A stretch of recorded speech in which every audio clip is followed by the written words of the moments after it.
আৰু যেহেতু আমাৰ ৰমজান মাহ চলি আছে আৰু আমি দিনটা একো খাব নোৱাৰোঁ, গধূলি 5টা বজাতহে আমি ৰাতি 3টা বজাত ভাত খাওঁ। 3টা বজাত ভাত খাই আৰু দিনটা একো খাব নোৱাৰে আৰু সেই গধূলি 5টা বজাতহে খাব লাগে, সেই আজান দিয়াৰ সময়ত।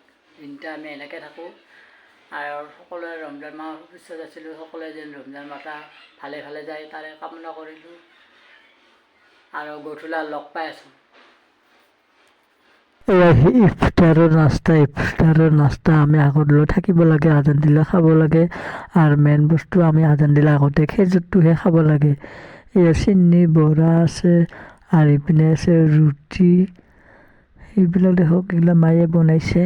এয়া চেনি বনাইছে আৰু বৰা বনাইছে আৰু ইফালে পায়স আছে, ৰুটি আছে, তৰমুজ আছে। সেইবিলাক দেখক আমি এতিয়া আজান দিব আৰু কিন্তু মই ইফতাৰৰ বস্তু আগত লৈ থাকিব লাগে আমি এনেকৈ। এই দেখক ৰোজা চোজা খুলিলোঁ আৰু ৰোজা খোলাখিনি আপোনাৰ লগত দেখুৱাব নোৱাৰিলোঁ আৰু বহুদিন ভিডিঅ' চিডিঅ' দিয়া নাছিলোঁ। আৰু ভিডিঅ'টো ভাল লাগিলে লাইক কমেণ্ট ছাবস্ক্ৰাইব কৰি থৈ দিব। আৰু ৰোজা খোলাখিনি আপোনাৰ লগত দেখুৱাব নোৱাৰিলোঁ। ভিডিঅ'টো ভাল লাগিলে লাইক কমেণ্ট ছাবস্ক্ৰাইব কৰি থৈ দিব। আজিলৈ tata bye bye, take care. আৰু এটা নেক্সট ভিডিঅ'ত লগ পাম। Bye bye.